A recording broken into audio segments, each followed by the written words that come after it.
Ladies and gentlemen, ladies and gentlemen, আপনারা জানেন আজ আসছে ম্যাজিশিয়ান যিনি জাপান কাপান ফাপান হাপান এক্ষুনি আসছে আপনাদের সামনে, আপনাদেরও কাঁপিয়ে দেবে।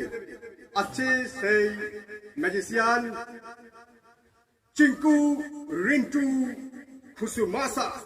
আপনাদের দেখাবেন বাঁশের ওপর দিয়ে হেঁটে ব্যালেন্সের খেলা। Please come up from Japan.